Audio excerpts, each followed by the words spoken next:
Assalamu alaikum. This is Miraj Hussain, your IC teacher. Hope you all are fine. Today we are going to start a new topic, and that is computer and security of the user. So before starting our topic, we have to understand why the maintenance is necessary in our computer. Actually, two types of maintenance are required in the computer. Number one is the maintenance of the hardware, and number two is the maintenance of the software.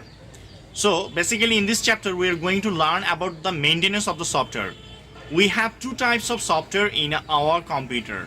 Number one is the operating systems, and number two is the application programs. So day by day actually we get the update from the operating systems and also from the application softwares. Suppose you are using Windows, so you are getting updates time to time. It is necessary to have the updated files on your operating systems.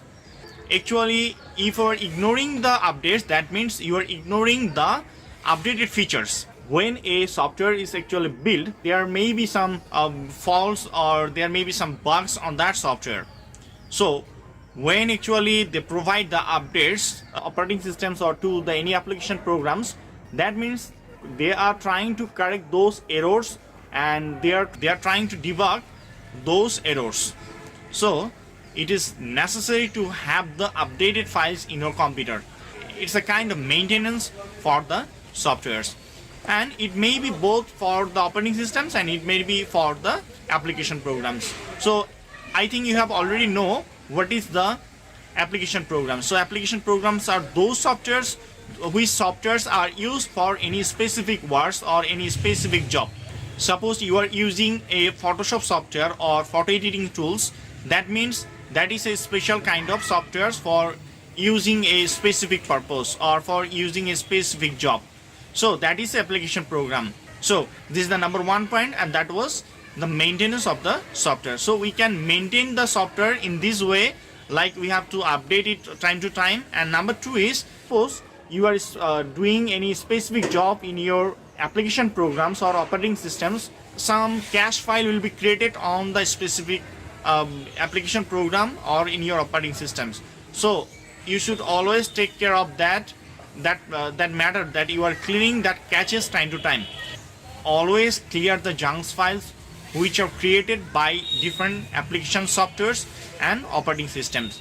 So in this way you can maintain your software properly. So number one is updating your softwares time to time, and number two was cleaning the junk files. Now let's go to the next topic, and the next topic is the installation of the software. So it's really important to know the installation of software, because when we are buying our laptops from the shop, actually we don't have anything on that computer. Actually we are just buying the hardware from the market. Okay, so after buying the laptop or PC, we must install a operating system and we have to install some application program for our specific works or specific jobs. Now we are going to learn how we can install our useful softwares. So before installing any software, you should always have the soft copy of that softwares. It can be downloaded from any websites, or you can just take it from any of your. As I have already told you that before installing a software, we should have the soft copy of that software. Okay, so you may download it from any websites, or you can just take that soft copy from any of your friend or any downloaded source. Okay, so here I am going to download the soft copy of the software from a website. So I am clicking on the download VLC from file hippo. Okay, so this is an authentic source from where you can download the softwares. So I'm clicking on the latest version, and after a few seconds you'll see that the downloading has been started.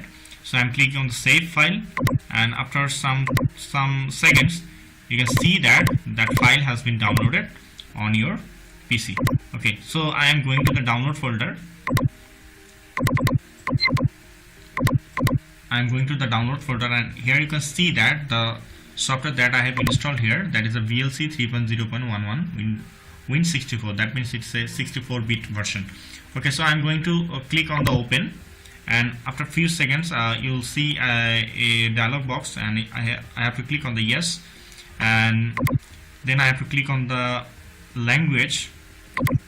So I'm clicking on the English, and then I have to click on the next, and here you'll see some terms and conditions and license agreement. You have to click on the next, and I'm going to install the full version. That's why I'm clicking on the full, and then again next, and I am clicking the destination folder where I am going to install that software. Actually, there will be several drives on your laptop or PC, so I am going to install it on C drive, and then I have to click on the install.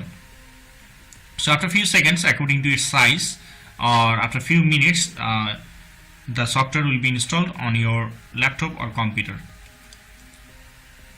Okay, so here you can see the processes.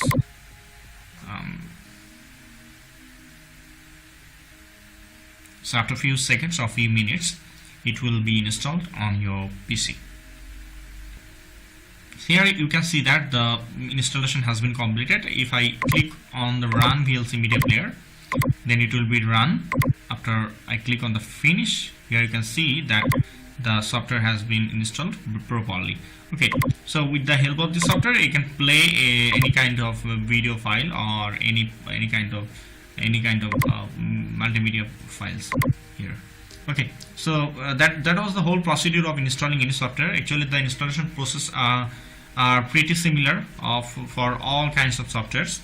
So this is the same procedure you have to follow to install a software. Now we are going to the next topic, and our next topic is how to uninstall a software. Okay, so there is a several technique to uninstall a software. You may download any third-party apps or any kind of other softwares, uninstall softwares through which you can uninstall a software. But the main procedure, the general procedure is you have to click on the control panel, then you have to click on the program, and you have to click on the uninstall a program. Here you have to find the program what you actually uninstall. Okay, so I want to uninstall VLC media player, then I have to click on the uninstall and change, and after a few seconds you'll able to see that the yes, the dialog box has been opened. I have to click on the yes. Okay, so I am clicking on the yes, and going to the next, and here you can see that I am going to delete all the preferences and the cache file. Okay, so the cache files are those files which are actually created during the functioning of that software. Okay, so I'm going to all the files actually. Okay, so here I am going to click on the uninstall, and after a few seconds you'll see that the installation process has been completed. Then I have to click on the finish, and then I have to click on the cross sections. So the software has been uninstalled from my softwares for my PC. Okay, so this is the first procedure of uninstalling the software. Okay, so sometimes we uninstalled the software from our PC, but some of the residuals file is still just taking space on our PC on registry file. Then you have to click if you really want to just delete all the files. Okay, so then we have to click on the run, and then we have to click on regedit.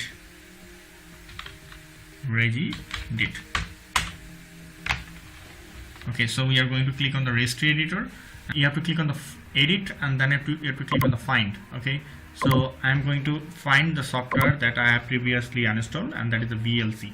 Okay, so I am clicking on the find next, and after few seconds or few minutes, maybe it will show you some registry file that has been created on your PC. So that is there you can see some registry file that has been created due to the installation of the software. Okay, so I am clicking on the right button and click on the delete. Okay, so I'm clicking on the yes, and here you can see that the registry file has been deleted from the software. Then I have to click on the then I have to close the window, this is the complete procedure of uninstalling a software. Okay, so first we have to download uninstall the softwares from control panel, and then you have to clear the registry files from the registry edit. Okay, so that was all about the installation and uninstallation of a software. Hope it will help you a lot. Thank you. That was all for today. Hope you have enjoyed my class, and if you really find it useful, don't forget to share it with your friends. See you in the next class. Stay home, stay safe. Thank you.